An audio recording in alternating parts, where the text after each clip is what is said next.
those people that are worrying about Trump and the fact that Trump isn't the president, and you're really worried and you're concerned, and I understand that, but you don't need to be. And I'm going to use Joel as an example. Where was Joel 4 years ago? Where was Joel 3, 2, 1? Where is Joel today? As a man and as a professional, as an intellect, he is so far ahead of where he was 4 years ago. And it wasn't because life was good, it was because life was hard. The body, the heart, the brain, the mind, and the spirit require effort for growth. You don't get big muscles by lying under the bench and not lifting the weight. Everything in life requires effort for growth. There is no stasis. You're either growing or you're rotting. Think of a tree, a fruit-bearing tree. You're either rotting or you're growing. There's no, I just wish it would stay. No, stop it. And now, and this is what we need to do. Trump's not there. Fantastic. All that's happened is someone just puts an extra 20 kgs on each side of the bar, and you're going, oh, that's a lot heavier than I'm used to. And you'd only lift it once. But then you go back and you lift it once. And then you'll go back and you lift it 1.5 times. And by the end of the year, you've got 100 kgs on there and you're going, yep, no problem. This is exactly the opportunity we need as individuals and as people. This is perfect. It couldn't be more perfect. Yeah. We knew that we couldn't rely on anything in the US to save us. We had to save ourselves. Now, if Trump had won, I'll guarantee you a whole bunch of people go, oh, great, I don't do anything. Yeah. No, this is perfect for us because we need to save ourselves one way or the other. Yeah. We need to save ourselves. Yeah. And this is exactly what we need. Now, whether we like it or not is not the point. Yeah. When somebody throws an extra couple of kgs on each side of the bar, it hurts. I get it. But that's where the growth comes, because in 12 months' time, not even 12 months, forget it. In 1 month, 2 months, 3 months, 4 months, 6 months from now, every one of us has the choice. We'll either be stronger or weaker. And it's entirely up to us. It is entirely up to us. But look at Joel. The way that Joel has just grown, and he's far more powerful now and influential. Why? Because he didn't choose the easy route. He worked against everything that he believed in. He learned and grew. And I'm not saying we agree on everything, because we don't. That's not the point. But what a man to come from where he was to where he is now. And every one of us has the same opportunity, but you've got to step up. He took the risk. He got onto the field and picked up the ball and was running one way. And then he realized, I better start running the other way because that doesn't look very smart. That's a big step to take. But every one of us needs to do this, folks. We are exactly where we need to be as a nation. We got the shock we needed as individuals and a people, because we need to decide for ourselves today, right here, right now, what are we going to do about it? And you're going to have two choices. You do something, you do nothing. And as long as you do something, that's okay. In a year, 2 years, 3 years, you'll be a better man, a better woman, and we'll be a better country. So this is perfect. What a quote. The greatest thing to come out of Donald Trump's loss is that more people pick up the ball rather than one. They have to. It's almost like the death of Leonidas in a way, but not a death, if that makes sense. The death of Leonidas ended up... That's a brilliant... No, that is an excellent analogy. It really is.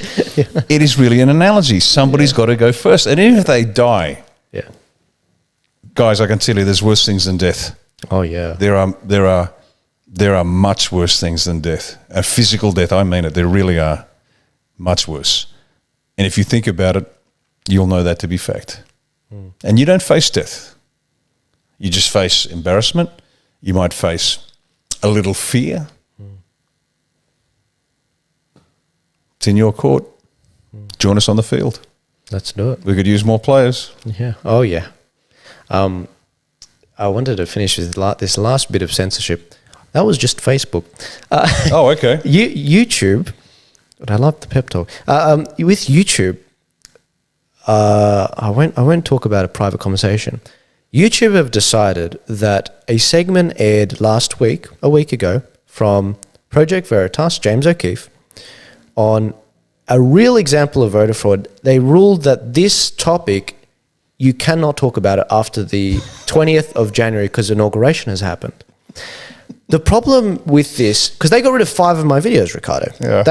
I can't post for 2 weeks, guys. That might even mean no income for 2 weeks. So now you see what I'm up against.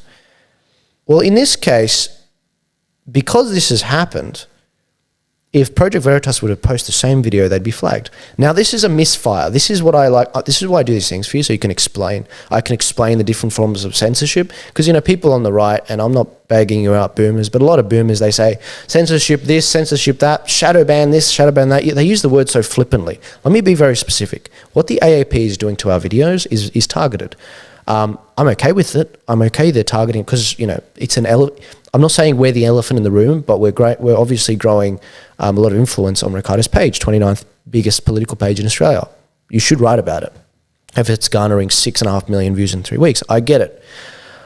The thing with what's happening there is I do call it targeted. Now, this is different, what's happening with YouTube. This is what I call a blanket ban, a blanket rule. The algorithms having certain inputs put in that it ends up catching things that it doesn't understand. For example, sarcasm.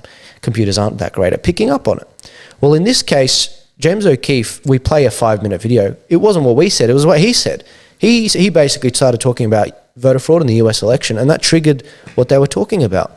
But the thing is, the algorithm missed the fact that this is actually a legitimate case. Someone has been arrested and quite possibly charged in Texas. It's very specific. He never said that the US election was fraudulent because of, you know, voter fraud. He didn't say that. This is a very specific case. This is what we're up against, and it's only going to get worse. I'm just happy that, see, I can work around this rule. I'm just happy I can get rid of this and appeal this, rightfully so, because there's articles written about this. Other algorithmic rules that are going to come into effect, like maybe with Q, they're going to be purged. I mean, we know they started on Facebook, the Stop the Steal purge of that hashtag. They don't let you do that. I don't put it in my videos anymore, so I can't. So we need to come up with solutions. In Poland, they have this example, which is brilliant, and it's not particularly new, but Poland are now going to fine big tech firms $2.2 million every time they unconstitutionally censor lawful speech online. We need a similar lawsuit in Australia. That's the truth of it. We need to be able to take these companies to court. We need to be able to get an injunction, I think that's what it's called, from a judge, so that we do get our accounts back, because this is not okay. And, you know, maybe there's been a lot of talk today, maybe Facebook and YouTube will leave. Maybe Google will leave and they won't allow Australian news sources through. We might be better off. I'm not even kidding. We might actually be better off if we don't have these social media things. What have we got from them? Better connectivity? Yeah, sure. They're not social anymore. It's all social justice. And in terms of what they actually do for us, our young Generation Z people, it's led to higher levels of anxiety, depression, and suicide rates. Do we really need them? Probably not. Maybe we need to rethink this whole thing. But to the creators out there, like myself, that are being censored, I watch all of it. It's become almost something you wear with pride, like a badge of honor. With censorship, I've talked to many people this week, and I've been very frustrated that they do not have contingency plans. I have contingency plans. For example, with YouTube, they gave me a second strike. I can't post for 2 weeks. That means no revenue. I already have a backup account ready to go that's already got ads running on it. So it's fine. This fight keeps going for me. But the point I want you to get from this, if you're failing to prepare, then you are preparing to fail and you will lose. It's the survival of the fittest. I said this before. And I think Riccardo's actually said it before. If you do not fight this, then we're going to end up in a situation where they will censor everything.